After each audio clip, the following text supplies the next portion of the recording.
ଆପଣ ହୃଦୟରୁ କ'ଣ ହ୍ୟୁମାନ ଚାଲିଗଲା?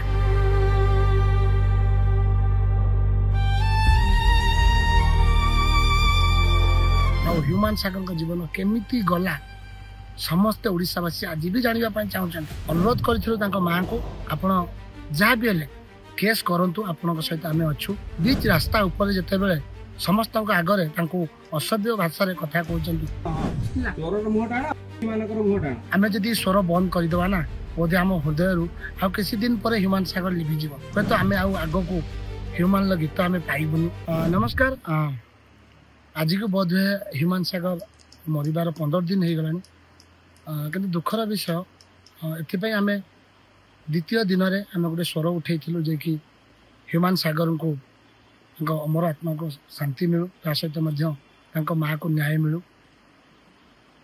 ହେଲେ କେଉଁଠି ନା କେଉଁଠି ଆଜି ବି ଆମ ହୃଦୟରୁ ସେ ଯାଇନାହିଁ, ଆଉ କେବେ ବି ଯାଇପାରିବ ନାହିଁ। କିନ୍ତୁ ଦୁଃଖର ବିଷୟ, ଆମେ ସରକାରଙ୍କୁ ମଧ୍ୟ ହାତ ଯୋଡ଼ି ଅନୁରୋଧ କରିଥିଲୁ କେମିତି ତାଙ୍କ ଜୀବନଟି ଚାଲିଗଲା ସେଥିପାଇଁ ତଦନ୍ତ କରିବେ ବୋଲି। ଆଉ ତା ସହିତ ମଧ୍ୟ ଆମେ ଅନୁରୋଧ କରିଥିଲୁ ତାଙ୍କ ମାଆଙ୍କୁ, ଆପଣ ଯାହା ବି ହେଲେ କେସ୍ କରନ୍ତୁ, ଆପଣଙ୍କ ସହିତ ଆମେ ଅଛୁ। ହୁଏତ କେଉଁଠି ନା କେଉଁଠି ତାଙ୍କ ମାଆ ବୋଧହୁଏ ମନ ଭିତରେ କୌଣସି ଭୟ ଅଛି, କାହିଁକିନା ବିଚ୍ ରାସ୍ତା ଉପରେ ଯେତେବେଳେ ସମସ୍ତଙ୍କ ଆଗରେ ତାଙ୍କୁ ଅସଭ୍ୟ ଭାଷାରେ କଥା କହୁଛନ୍ତି, ତ ସେତେବେଳେ ସେ ମାଆ କ'ଣ କରିବ? କେଉଁଠି ନା କେଉଁଠି ଭାଙ୍ଗି ପଡ଼ିଛି। କିନ୍ତୁ ଆଜି ବି ମନରୁ କଷ୍ଟ ଯାଇନାହିଁ। ତ ସୁଟିଂ ସେଟ୍ରୁ ଏଇ ଭିଡ଼ିଓଟି ମୁଁ କଲି, କାହିଁକିନା କଷ୍ଟ ଲାଗୁଛି, କାରଣ ହୁଏତ ଆମେ ଆଉ ଆଗକୁ ହ୍ୟୁମାନର ଗୀତ ଆମେ ପାଇବୁନି। କାହିଁକିନା ଯେଉଁ ସମୟରେ ଆସେ ଆମେ ବି ସବୁବେଳେ ପ୍ରିଫର କରୁ ଯେ ହ୍ୟୁମାନର ଗୀତ ଯଦି ହେଇଥିବ, ଯେ ପ୍ରତ୍ୟେକ ରୋମାଣ୍ଟିକ୍ ଗୀତରେ ଆମକୁ ଖୁସି ମିଳେ। କିନ୍ତୁ ଆଜି କେଉଁଠି ନା କେଉଁଠି ସେ ମନକୁ କଷ୍ଟ ହେଉଛି। କିନ୍ତୁ ବାସ୍ ସେତିକି କହିବି, ଆମେ ଯଦି ସ୍ୱର ବନ୍ଦ କରିଦେବା ନା, ବୋଧେ ଆମ ହୃଦୟରୁ ଆଉ କିଛି ଦିନ ପରେ ହ୍ୟୁମାନ ସାଗର ଲିଭିଯିବ। ତେଣୁ ସମସ୍ତ ଓଡ଼ିଶାବାସୀଙ୍କୁ ମୁଁ ପୁଣି ଥରେ ହାତ ଯୋଡ଼ି ଅନୁରୋଧ କରୁଛି, ଏ ସ୍ୱର ଆପଣ ଉଠେଇ ରଖନ୍ତୁ। କାହିଁକିନା ସେ ଗୋଟେ କଳାକାର ନଥିଲା, ସେ ଗୋଟେ ହୃଦୟର ମଣିଷ ଥିଲା। ପ୍ରତ୍ୟେକ ମଣିଷକୁ ଭଲ ପାଉଥିଲା। ଯଦି ପ୍ରତ୍ୟେକ ମଣିଷ କହିପାରୁଛନ୍ତି ଆଜି ହ୍ୟୁମାନ ସେତିକି ତାଙ୍କୁ ଭଲ ପାଉଥିଲା, ତେଣୁ ଆଜି ହ୍ୟୁମାନ ଚାଲିଗଲା ପରେ ଆପଣଙ୍କ ହୃଦୟରୁ କ'ଣ ହ୍ୟୁମାନ ଚାଲିଗଲା?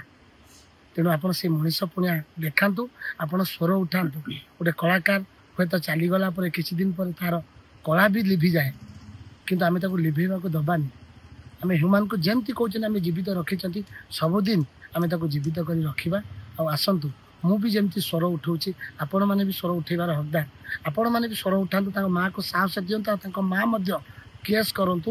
ଆଉ ଏଥିର ନିଶ୍ଚିତ ଭାବରେ ସରକାର ତଦନ୍ତ କରନ୍ତୁ। ଆଉ ହ୍ୟୁମାନ ସାଗରଙ୍କ ଜୀବନ କେମିତି ଗଲା ସମସ୍ତେ ଓଡ଼ିଶାବାସୀ ଆଜି ବି ଜାଣିବା ପାଇଁ ଚାହୁଁଛନ୍ତି। ହେଲେ କେଉଁଠି ଯେ ଅଭାବ ରହିଯାଉଛି ସେଇଟା ଆମେ ଜାଣିପାରୁନୁ। କେତେ ଆଉ ଆମେ ଚିତ୍କାର କରିବୁ?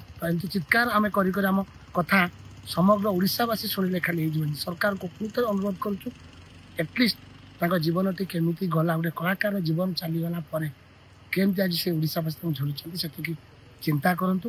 ଆଉ ଏ କେସ୍ର ନିଶ୍ଚିତ ଭାବରେ ତଦନ୍ତ କରନ୍ତୁ।